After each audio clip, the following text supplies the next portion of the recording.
Americans for Prosperity is committed to breaking barriers across the country, and Americans for Prosperity is growing across North Dakota. By calling on lawmakers to reduce taxes, spend less, improve health care, and provide second chances, we can empower all North Dakotans to rise. We're fighting for you. Join us today so we can make North Dakota the best state to live, work, and raise a family. Americans for Prosperity paid for this ad.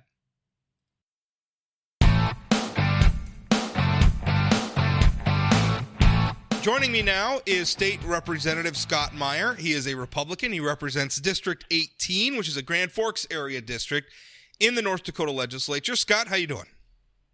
I'm doing well, Rob. I hate to correct you on the first part here, but I serve in the North Dakota Senate. Not a big mistake, but that's okay. All right. I always confuse. I get it all confused. And I knew that. I've been looking at it. You're in the Senate. I don't know why I always think – I do this too when I'm writing on the blog. I always think you're in the House of Representatives. I have no idea why. You just seem like a House guy to me. I don't know. Okay. I guess I don't know how I should take that. But yeah. Well, as right. a Senate guy, you probably should be insulted maybe. I don't know. I know it's for the listeners. I don't know if the listeners understand. The North Dakota legislature is dominated by Republicans. But there is kind of a Yankees fans versus Red Sox fan rivalry between the Senate and House chambers. Do you think that's a fair way of putting it? I don't even know if it's a rivalry. There's a little. I guess some people might feel that way.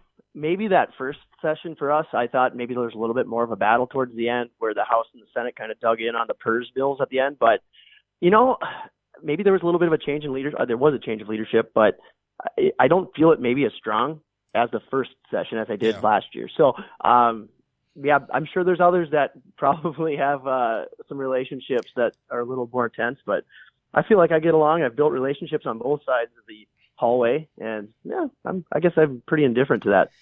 So let's you're announcing re-election. This will be your second term. You announced this week. You were first elected in 2016. You're going to run for another election. What's changed between 2016 when you were first elected and 2020 now running for re-election? You obviously campaigned one way in 2016. Is it the same in 2020? Is it different? Yeah, so 2016, obviously we had that budget shortfall. And what I did campaign against was basically the establishment, because in my district, it has been a very blue district. So I came in as the younger, fresh idea kind of Republican, but that can also relate to my district in those ways by being, like I said, a little bit on the younger side. But the difference here for 2020 is, my goals are to just keep working off the success of the last 4 years. So, for instance, I was a co-sponsor of Senate Bill 2249, which created the State Energy Research Fund that uses dedicated dollars to be used on exploratory research at the EERC. We secured funding for multiple projects in Grand Forks, from capital improvements at UND to a water treatment plant, and getting infrastructure for Grand Sky's commercial UAS park. And then very proud of a couple of accomplishments for veterans, one being House Bill 1053, the income tax exemption for military retirement benefits, and then also the bill that was kind of my pet project going into last session was Senate Bill 2306, which addressed a quality of life issue for our service members by passing the military spouse license or reciprocity. So we still have a lot of work ahead of us. There's over 30,000 open jobs in the state. So we need to keep finding ways to retain talent, and we need to make sure we continue being a leader in the UAS industry, help diversify our economy. That's one of the biggest things about that UAS industry is diversifying our economy, bringing good paying jobs. And then also, like I said, building off of last session's veterans bills that we got passed. So it's now I have a record, obviously, and that's the biggest difference. I feel like we have some success that we can run on.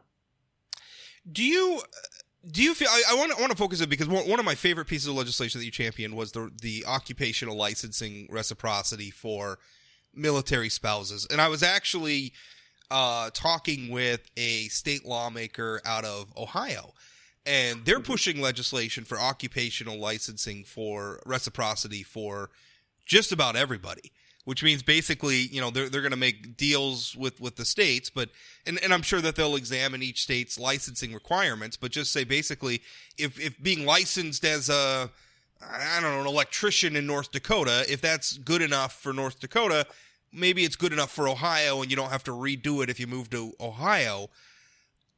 Are you considering expanding beyond military spouses that legislation and looking at everybody? Well, we had all these occupational bills came through my Government Veterans Affairs Committee, which I vice chair. And the first one that showed up was that blanketed reciprocity bill. It was soundly defeated, I'd say. There was a lot of pushback by the industry and agencies, which, not necessarily mean it's right or wrong, but they made their points and it showed accordingly. I think we obviously got some inroads here with this military spouse one. And I still think there's opportunities there, and I've been finding opportunities to meet with Commissioner Comer and find out, like I said, maybe we can draft a bill to keep easing these restrictions because, one, we do have a workforce shortage. So let's, like I said, keep removing barriers that bring quality employees into our state. So, yes, I would be interested in pursuing more. Because that's the point, right? I mean, we want it to be easy to work and do business in North Dakota. I mean, we want to provide basic regular, make sure that, if somebody's going to come and wire your house, I keep using electricians as an example. It's just what came to mind. But if somebody's going to wire your house, I mean, you want to make sure that there's some level of credentialing and that they have some expertise that you can point to and say, and also a method through which you can file a complaint. If somebody does a terrible job, that there's maybe a mechanism, and occupational licensing provides that. But sometimes it's a real barrier to getting to work. And we want people to come to North Dakota and get to work. We have a labor shortage. So I think it would be a great thing. If the Rob Port endorsement counts for anything, I think it'd be a great thing if you could say, hey, I couldn't agree more. Move to North Dakota. And by the way, the electrician's license that you have in Ohio or New York or Florida or wherever, you don't have to do anything else here. Just have to, file something that you're going to be working in North Dakota and boom, you're in. Yeah, and you could mirror it off of some of the conditions in this law. You could say, you have to be in good standing. You can't have any pending litigation. And again, we'd work that language out. And I mean, don't get me wrong; these agencies are fantastic. They do serve their purpose and protect their members. And I just think that we need to just keep sitting down and finding ways to, like I said, keep opening our state up for business. So I agree with you 100%. You mentioned earlier that District 18. Historically, although it's got two Republicans elected there now, historically has been a blue district, and in fact, it's a purple district now, right? We have two Republicans and a Democrat elected there now. This was a district that was picked up in 2016. Why do you think the district opted? Because previously it had Elliot Glassheim, recently departed. Elliot Glassheim, wonderful, wonderful man, longtime lawmaker, Democrat. I think even he would agree, pretty liberal guy, pretty left-wing guy. In fact, would joke. Some of my favorite moments was when I remember one time Elliot rose and in his very sort of stentorian tones that he had, that deep booming voice, and he says, it is a low moment when I, of all people, must rise to defend the free market, right? He was just that. He was a very left-wing guy, elected a long time. Connie Triplett, former lawmaker elected from District 18, very left-wing person. But in 2016, that district voted for Republicans all of a sudden, or at least two Republicans. Why? Well, I mean, you can't discount the Trump wave. That's for sure. Trump was able to resonate with our blue-collar workers, which we carry a lot in our district. And the other things too, I just think it was that whole mentality of the outsider. Trump, Burgum, they both had not had lives in politics. We kind of used that mentality too. I've been in the business of mortgage lending in Grand Forks for 10 years.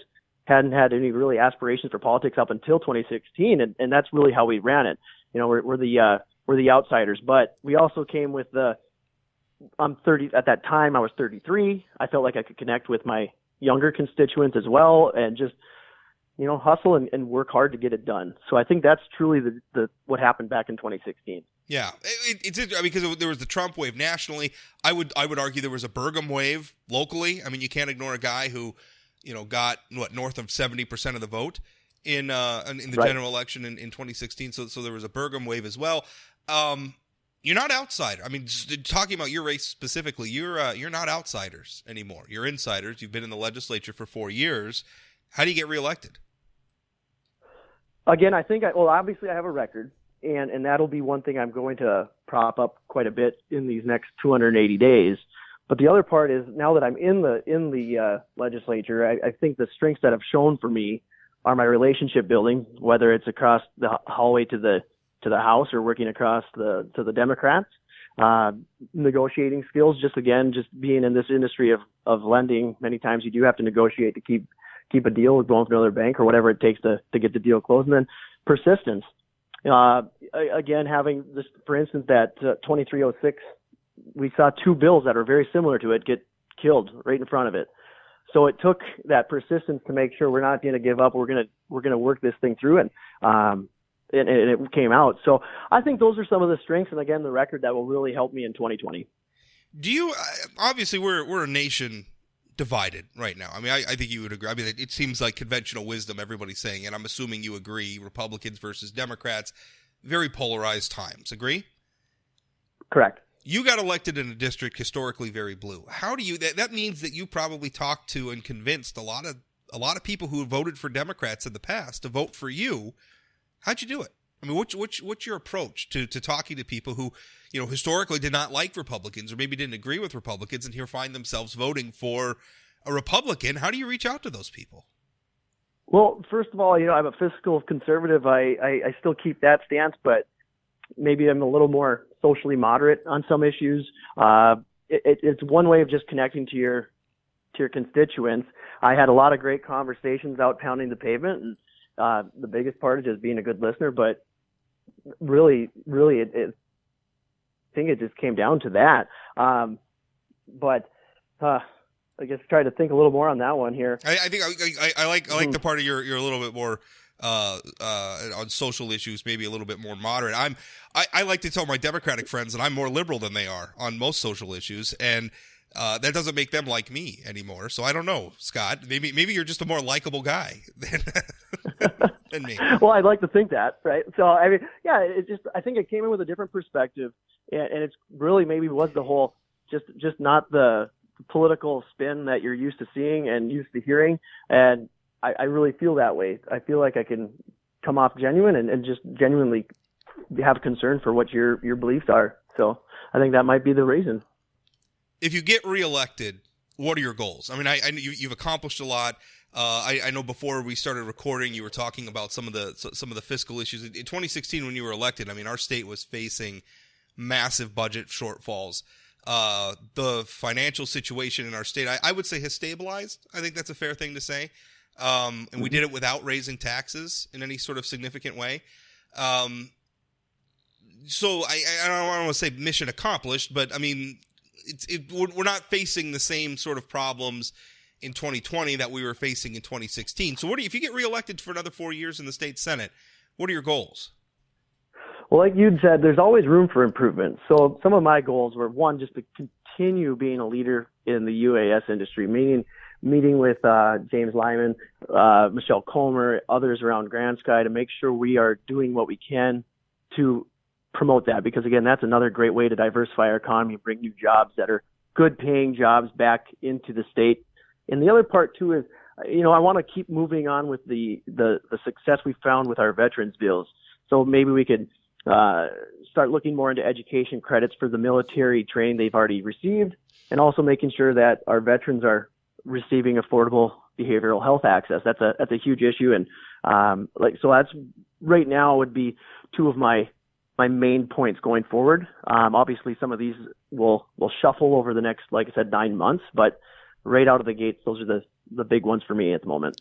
Do you the Space Force has to be a big opportunity for Grand Forks? I know the incoming commander of the is that what we're calling him, the commander of the Space Force? I don't even know the terminology here, but he was just in Grand Forks. I mean, that's got to be a big opportunity for Grand Forks.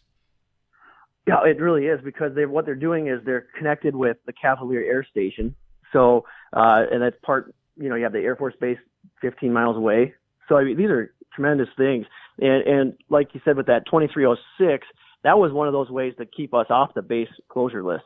So these, the Space Force having that northern border where Russians could come over the top, things like that, anything right there, it's exciting times in Grand Forks. Plus, on top of that, we're now the home of the Global Hawks. So the Grand Forks Air Force Base, it is exciting in Grand Forks. There's a lot of buzz around here, and truly with the UAS Space Command, everything. It's a positive place to be right now. Well, I think sometimes we just think of it in terms of, well, if the military's got a mission there, that's going to bring in a lot of troops, and the troops are gonna shop in our communities and everything. And that's true. I mean, everything is true about that, and there's nothing wrong with talking about that sort of thing. I think sometimes we forget the ancillary benefits too. If you have the Space Force there, there's going to be at the University of North Dakota, there's going to be opportunities for research, for scientific advancement. I mean, there's a lot of opportunities there that go beyond just the economic stimulus of having soldiers and military personnel living in your community. Correct. I mean, you have the aviation school, we have our aerospace school; those all go hand in hand. So lots of opportunity for research and everything else that comes with it. Well, Scott, that's all the time we have. Anything else you want to say as you head into election 2020 campaign cycle? Well, yeah, basically, let's just continue being a leader in the UAS industry and keep moving North Dakota up the ranks as the best state for veterans. I'm energized. I'm ready to put in the work to earn my constituents' vote and get back to Bismarck. Scott, thanks for your time. Thanks, Rob.